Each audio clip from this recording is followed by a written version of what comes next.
ఈ రోజున నిజామాబాద్ జిల్లాకు సంబంధించి సమీక్షా సమావేశం నిర్వహించుకోవడం జరిగింది.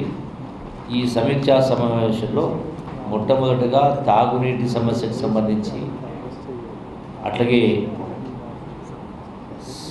మన సివిల్ సప్లైకి సంబంధించి, రైతుల వరి కొనుగోలుకు సంబంధించి, అట్లాగే సన్న బియ్యానికి సంబంధించి, ఇండ్లకు సంబంధించి, వీటితో పాటుగా ప్రజలు అప్లై చేసుకున్నటువంటి ఈ యొక్క కళ్యాణ లక్ష్మి చెక్కులకు సంబంధించి దరఖాస్తు పెట్టుకున్న 15 రోజుల్లో ఎవరి దగ్గరికి తిరగాల్సిన అవసరం లేకుండా అవి 15 రోజుల్లోనే సంబంధిత ఆర్డీఓకి రీచ్ కావాలి.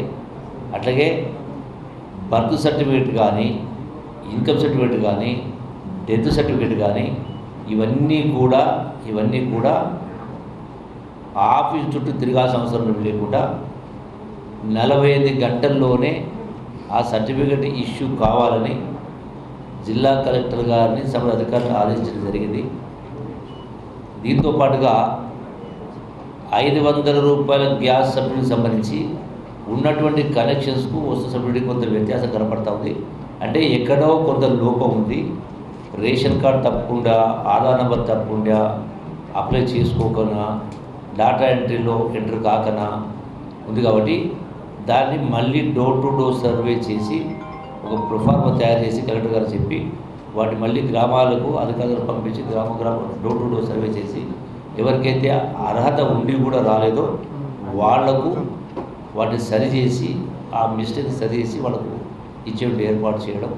అట్లాగే 200 యూనిట్ల కరెంట్కి సంబంధించి కూడా ఎవరైనా అర్హత ఉన్నవాడు 0 కూడా రాకపోతే వాటి కూడా మళ్ళీ ఒకసారి ర్యాండమ్గా మరొకసారి వెరిఫై చేసి చెక్ చేసి కార్యక్రమం చేయమని చెప్తా ఉన్నాం. మూడవది ఏంటంటే ఇది ఇందిరమ్మ ప్రభుత్వం, ప్రజాప్రభుత్వం. ఇందిరమ్మ ప్రభుత్వం ప్రజాప్రభుత్వం అయినప్పుడు పారదర్శకంగా పరిపాలన జరగాలి. అట్లాగే ఆ ప్రజలకు ఇబ్బంది కలగకుండా తొందరగా దాన్ని వాళ్ళకు అవసరమైనటువంటి సర్టిఫికేట్స్ కావచ్చు, ఇంకోటి కావచ్చు, ఆ సమస్యలు పరిష్కారం కావాలనే దాంతో ముందుకు వెళ్ళి కార్యక్రమం చేస్తా ఉన్నాం. అట్లాగే ఈ యొక్క భూభారతికి సంబంధించి కూడా ధరణికి సంబంధించి ఎన్నో లోపాలు ఉండి రైతాంగం అయితే ఇబ్బందులు పడుతూ ఉన్నారో వాటన్నింటిని కూడా కొత్త చట్టం ప్రకారం ఆ వెసులుబాటు కల్పించడం జరిగింది. రైతులకు సంబంధించినటువంటి ధరణి వల్ల చాలా తప్పులు జరిగినాయి. వాటిని సరిచేయడం కోసం సమీక్షా సమావేశాలు ప్రతి మండలంలో కలెక్టర్ గారు వచ్చి సమీక్ష నిర్వహిస్తారు.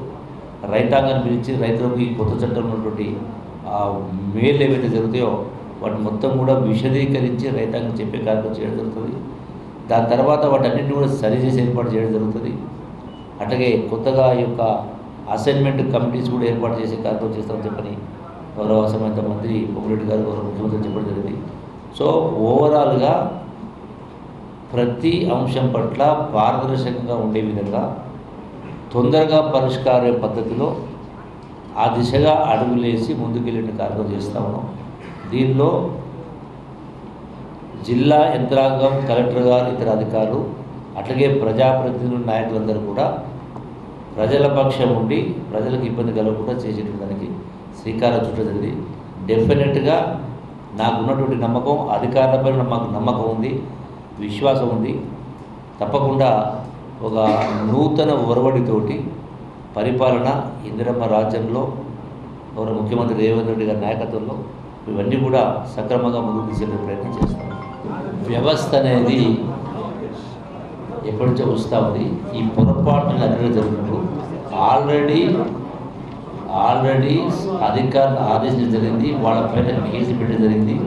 వాళ్ళు అరెస్ట్ కూడా చేయడం జరిగింది. ఇటువంటివి పునరావృతం కాకుండా అవసరమైనటువంటి కట్టుదిట్టమైన చర్యలు తీసుకునే కార్యం జరుగుతుంది. సంబంధిత అధికారులకు కూడా ఆదేశాలు ఇవ్వడం జరిగింది. రిపీట్ కాకుండా అన్ని జాగ్రత్తలు తీసుకునే కార్యం చేస్తారు. దురదృష్టకరమైన జరిగింది.